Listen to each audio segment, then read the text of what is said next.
हमारे व्यस्त जीवन में ईश्वर की आवाज। ईश्वर संसार में महान कार्य करता है। ईश्वर महान कार्य करता आया है और अपने महान कार्य करने के लिए वह कुछ लोगों को चुनता है। ईश्वर को भी मनुष्य का सहयोग चाहिए। कई बार ईश्वर मनुष्य के सहयोग से ही बड़ा काम करता है। इसलिए ईश्वर को मनुष्य के सहयोग की ज़रूरत होती है। वह मनुष्य को अपने काम का माध्यम बनाता है। आप इस बात पर चिंतन करें और ईश्वर के महान घटनाओं को घटते हुए देखकर स्वयं को भी तैयार रखें। और जहाँ कहीं भी अच्छा काम होता है, अच्छा काम हो रहा है, उसमें ईश्वर के कार्य का सहयोग करें।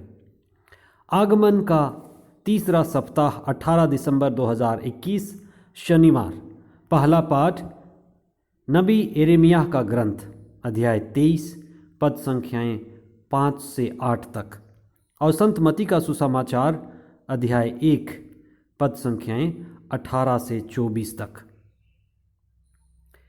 ईश्वर जब बड़ा कार्य करना चाहता है तो उसे मनुष्यों के सहायता की, मनुष्यों के सहयोग व कई बार सहमति की भी जरूरत होती है, क्योंकि ईश्वर के पास हमारे जैसा शरीर नहीं है, हाथ पैर नहीं है।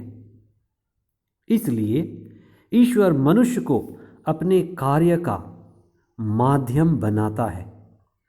ईश्वर को मनुष्य के माध्यम बनने की जरूरत होती है। बाइबल हमें बताती है कि जब ईश्वर ने सोदोम और गोमरा का विनाश करना चाहा तो उससे पहले इब्राहिम से बात करनी पड़ी और इब्राहिम मोल तोल बार्गेनिंग में उतर आया। वह कहने लगा कि अगर 50 धर्मी हैं तो क्या आप उस शहर का विनाश करेंगे? और उसी तरह से वह 15, 10, 5 इस तरह से मोल तोल करने लगा।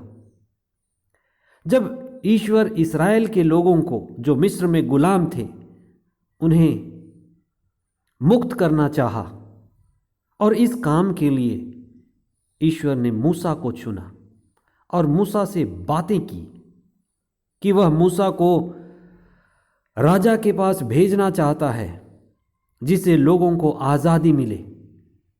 ईश्वर माध्यम ढूंढता है। इसी तरह से संत योसेफ को ईश्वर ने चुना और नियुक्त किया कि वह ईसा का पालक पिता बने। उसे मरियम को सबसे बड़ी राहत मिली। ईश्वर ने योसेफ के द्वारा मरियम व यीशु की सुरक्षा सुनिश्चित किया। ईश्वर को भी मनुष्य के माध्यम की जरूरत होती है।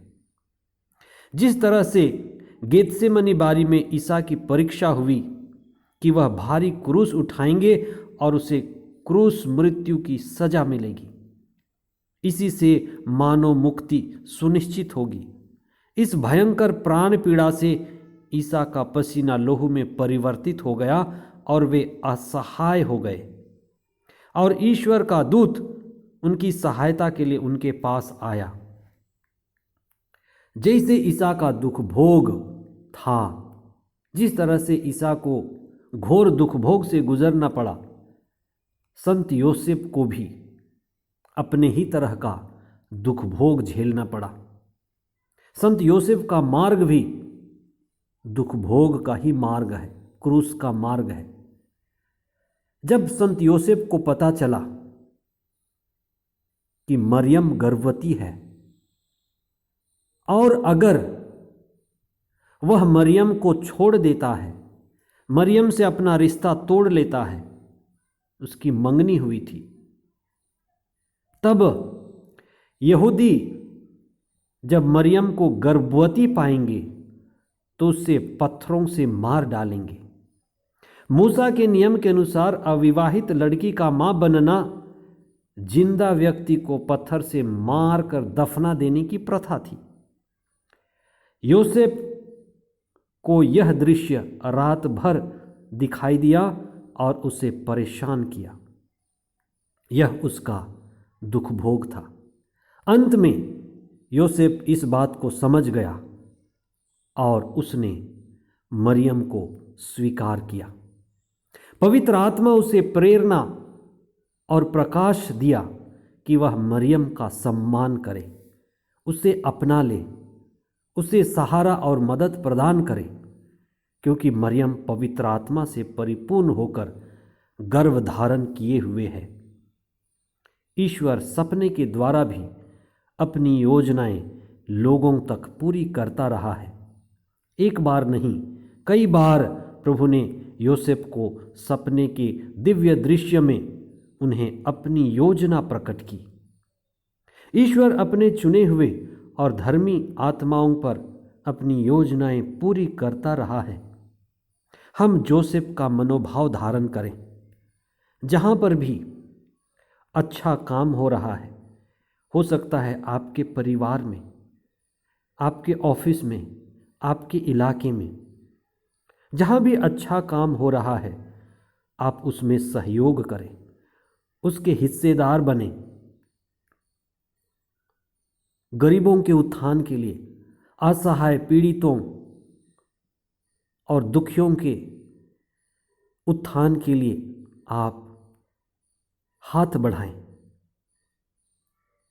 आप दूसरों के कृपा के माध्यम बने और प्रभु आपको और आपके सभी लोगों को आशीर्वाद देंगे।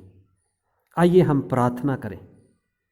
हे ईश्वर, तूने हमें कितना प्यार किया कि अपने एकलौते पुत्र को हमारे बीच भेजा। जोसेफ और मरियम को इस काम के लिए अपना माध्यम बनाया। हमें भी अपने कामों में सम्मिलित कर। हे ईश्वर, हमें भी धर्मी जोसेफ का मनोभाव धारण करने की कृपा दे कि हम तुझ पर दृढ़ विश्वास करें, जीवन में तेरी मर्जी पूरी करें। हमें पवित्र आत्मा प्रदान कर, जिससे हम प्रार्थना में आगे बढ़ते जाएं और तेरी कृपा पाएं। हमारे अगल बगल परिवारों, संस्थाओं और समुदायों में हम दूसरों के भी कृपा के माध्यम बने, दूसरों तक ईश्वर को पहुंचाएं और दूसरों के लिए भी आध्यात्मिक ऊंचाई का कारण बने। ये प्रार्थना हम करते हैं हमारे प्रभु ख्रिस्त के द्वारा।